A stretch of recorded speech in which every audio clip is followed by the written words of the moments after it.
क्या जेल से सरकार चलाएंगे केजरीवाल? क्या है इसका प्रावधान? आपका दावा, केजरीवाल जेल से भी चला सकते हैं सरकार। केजरीवाल ने भी दिए संकेत, सीएम पद से नहीं देंगे इस्तीफा। आखिर वो ही हो गया जिसकी आशंका आम आदमी पार्टी को लंबे वक्त से सता रही थी।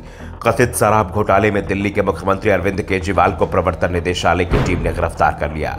इस बीच आम आदमी पार्टी ने साफ कर दिया है कि गिरफ्तारी के बावजूद केजरीवाल अपना पद नहीं छोड़ने जा रहे हैं और जेल में रहकर ही सरकार चलाएंगे। दरअसल केजरीवाल को इस बात का एहसास था कि वो जिस दिन ईडी के सामने पेश होंगे उसी दिन उन्हें गिरफ्तार कर लिया जाएगा और गिरफ्तारी से बचने के लिए ही वो हाईकोर्ट पहुंचे थे। लेकिन हाईकोर्ट ने ईडी की सबूतों वाली फाइल भी देखी और फिर केजरीवाल को राहत देने से इनकार कर दिया। कोर्ट से केजरीवाल को झटका लगने के कुछ ही देर बाद ईडी की टीम उनके घर पहुंच गई। करीब 2 घंटे तक पूछताछ के बाद केजरीवाल को गिरफ्तार कर लिया गया। केजरीवाल की गिरफ्तारी के बाद आम आदमी पार्टी ने साफ कर दिया कि वो मुख्यमंत्री कुर्सी नहीं छोड़ने जा रहे हैं। दिल्ली सरकार के मंत्री आतिशी ने कहा कि केजरीवाल को गिरफ्तार कर लिया गया है, लेकिन वो जेल से ही सरकार चलाएंगे। वो दिल्ली के मुख्यमंत्री बने रहेंगे। जरूरत पड़ी तो सुप्रीम कोर्ट में केस फाइल करके विशेष इजाजत ली जाएगी कि केजरीवाल जेल में अधिकारियों की कैबिनेट बैठक ले सके। लेकिन ये सवाल उठ रहे हैं, क्या जेल से सरकार चलाना संभव है? लालू प्रसाद यादव से लेकर हेमंत सोरेन तक कई मुख्यमंत्रियों को भ्रष्टाचार के आरोप में जेल जाना पड़ा है।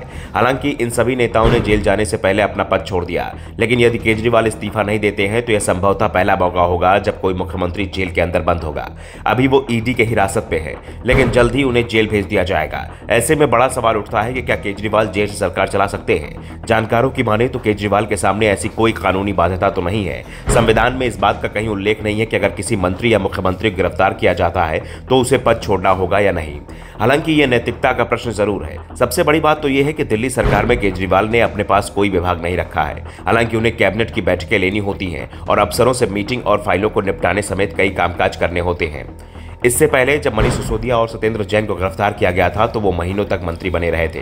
हालांकि उनके मंत्रालय दूसरे मंत्रियों को सौंप दिए गए थे। ऐसे में अगर केजरीवाल जेल में रहते हुए मुख्यमंत्री का पद संभालते हैं तो सरकार के कामकाज में बाधा जरूर आएगी और इसी के चलते आतिशी दावा कर रही है कि वो सुप्रीम कोर्ट से इसके लिए परमिशन लेने की कोशिश करेंगी, जिससे दिल्ली सरकार के कामकाज में किसी तरह की बाधा न आए। वैसे भी केजरीवाल जिस जेल में रहेंगे वो दिल्ली सरकार के ही अधीन आती है, लेकिन किसी भी कैदी को जेल में विशेष सुविधा नहीं दी जाती है। हाँ, कोर्ट अगर आदेश देता है तो कुछ सुविधाएं मिल सकती हैं। अब अगर बात जेल मैनुअल की करें तो दिल्ली की जेलों में हफ्ते में 2 बार मुलाकात करवाते हैं, चाहे अंडर ट्रायल हो या कन्विक्ट हो। जैसे ही प्रिजनर जेल में आता है उसको नाम देने होते हैं कि वो किस किस से मिलना चाहेगा। 10 लोगों के नाम उसे देने होते हैं। जो 10 लोगों के नाम वो देगा उनमें से ही कोई जेल में टेलीफोन करेगा, उसे टेली बुकिंग कहते हैं। वो यहाँ बताएगा कि वो किस तारीख को प्रिजनर से मिलने के लिए आना चाहता है। जेल ऑपरेटर उसको बताता है हाँ इस दिन आए, ताकि उनको कन्वीनियंस रहे।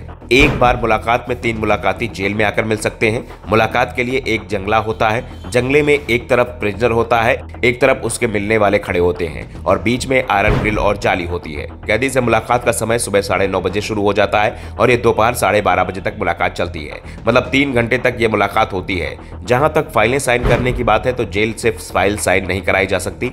सुपरिंटेंडेंट के ऊपर अगर कोई इंपॉर्टेंट फाइल साइन करनी है तो जेल सुपरिंटेंडेंट अलाउ कर सकता है, लेकिन सरकार नहीं चलाई जा सकती। Bureau report, the Navdarpan news.